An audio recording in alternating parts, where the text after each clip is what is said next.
गौतम बुद्ध के बारे में महत्वपूर्ण जानकारी। गौतम बुद्ध का जन्म जो है तो 563 बीसी में हुआ था, कपिल वस्तु के लुम्बिनी नामक स्थान पर। बचपन का नाम है इनके सिद्धार्थ, पत्नी का नाम है यशोधरा, पुत्र का नाम है राहुल, पिता इनके थे शुद्धोधन, माता का नाम था माया देवी। प्रजापति गौतमी ये इनकी मौसी थी, जन्म देने वाली माया देवी थी। इन्होंने गृह त्याग जो है तो 29 वर्ष की आयु में किया था। ज्ञान की प्राप्ति 6 वर्ष की कठोर तपस्या के बाद बोधगया नामक स्थान पर निरंजना यानी कि फाल्गु नदी के किनारे पीपल वृक्ष के नीचे इनको ज्ञान की प्राप्ति हुई थी। तो ये दोस्तों आप लोगों को ध्यान रखना है, निरंजना नदी के तट पर, निरंजना नदी का दूसरा नाम फाल्गु है, तो फाल्गु नदी के तट पर पीपल वृक्ष के नीचे गौतम बुद्ध को ज्ञान की प्राप्ति हुई थी 6 वर्ष की कठोर तपस्या के बाद। पहली महिला अनुयायी है प्रजापति गौतमी, इनकी मौसी जो थी। मान्यता, ईश्वर आत्मा को नहीं मानते थे। गौतम बुद्ध यानी कि बौद्ध धर्म से संबंधित लोग जो हैं तो ईश्वर आत्मा को नहीं मानते, परंतु पुनर्जन्म में विश्वास रखते हैं। इनकी भाषा थी पाली, इनके घोड़े का नाम था कंथक और इनके सारथी का नाम था चन्ना। ज्ञान की प्राप्ति के अष्टांगिक मार्ग: सम्यक दृष्टि, सम्यक कार्यांत, सम्यक आजीवक, सम्यक व्यायाम, सम्यक स्मृति, सम्यक समाधि, सम्यक वाक और सम्यक संकल्प, ये ज्ञान की प्राप्ति के अष्टांगिक मार्ग हैं। इनको आप लोगों को अच्छी तरह से ध्यान रखना है। आगे बढ़ते हैं। 4 आर्य सत्य: संसार दुखपूर्ण है, हर दुख के पीछे का एक कारण है, कारण के पीछे इच्छा है, इच्छा को कंट्रोल किया जा सकता है, ये अष्टांगिक मार्ग के द्वारा। इच्छाओं को अपनी कंट्रोल कर सकते हैं अष्टांगिक मार्ग के द्वारा। गृह त्याग की घटना क्या कहलाती है? महाभिनिष्क्रमण। दोस्तों ये बहुत महत्वपूर्ण चीज़ है। गृह त्याग की घटना क्या कहलाती है? तो ये महाभिनिष्क्रमण कहलाती है। उपदेश देने की घटना धर्म चक्र परिवर्तन कहलाता है, धर्म चक्र परिवर्तन कहलाता है उपदेश देने की घटना।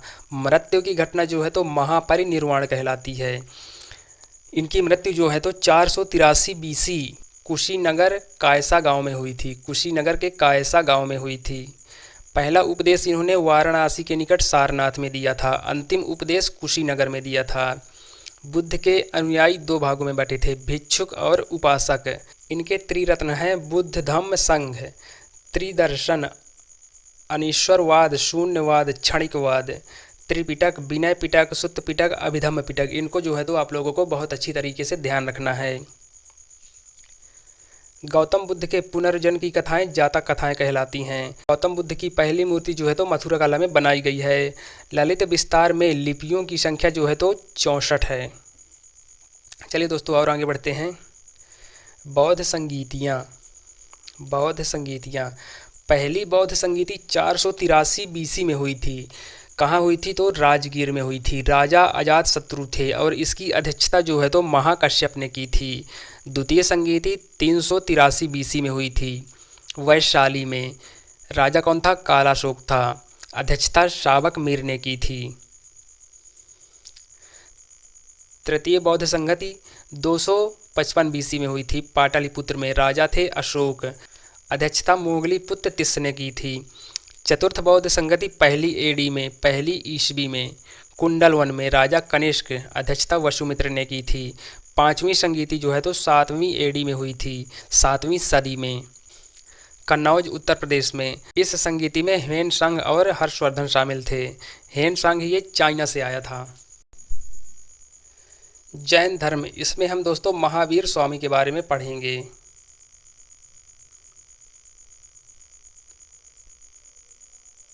महावीर स्वामी के बारे में पढ़ेंगे। इनका जन्म जो है तो 540 बीसी में वैशाली के निकट कुंडल ग्राम में हुआ था। इनके बचपन का नाम वर्धमान था। पत्नी यशोदा थी, पुत्री अनोंजा प्रियदर्शनी थी। इनके पति जो हैं तो जमाली थे। अनोंजा प्रियदर्शनी के पति यानी कि महावीर स्वामी के दामाद जो थे उनका नाम था जमाली। इनके पिता का नाम सिद्धार्थ था, माता का नाम त्रिशला था।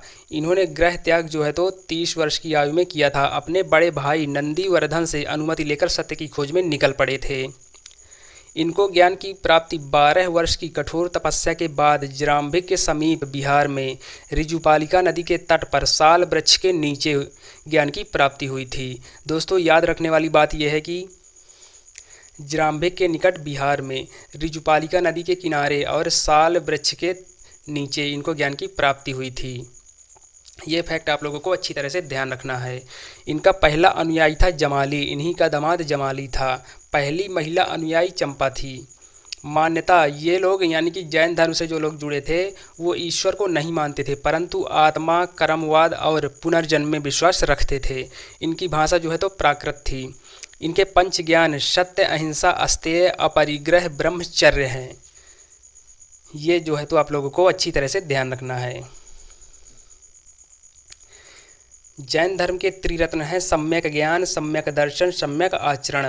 पहला उपदेश इन्होंने जो है तो राजगीर में दिया था और अंतिम उपदेश पावापुरी में दिया था। तीर्थंकरों यानी कि गुरु तीर्थंकरों की जीवनी कल्पसूत्र में लिखी गई है। इसके लेखक भद्रबाहु हैं।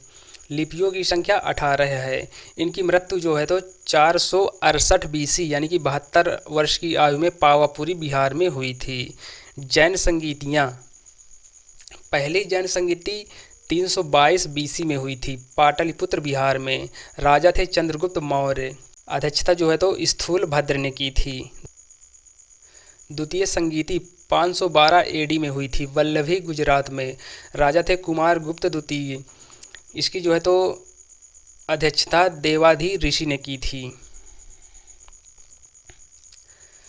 दोस्तों यहाँ पर जैन धर्म के तीर्थंकर और उनके प्रतीक चिन्ह दिए गए हैं। आप लोगों को ध्यान रखना है पहला वाला और ये आखिरी दो। ऋषभ देव, इनका प्रतीक चिन्ह है बैल। पार्श्वनाथ, इनका प्रतीक चिन्ह है सर्प। महावीर स्वामी, इनका प्रतीक चिन्ह है सिंह। तो ये आप लोगों को ध्यान रखना है। एक बार ये पूरा चार्ट जो है तो आप लोगों को पढ़ लेना है।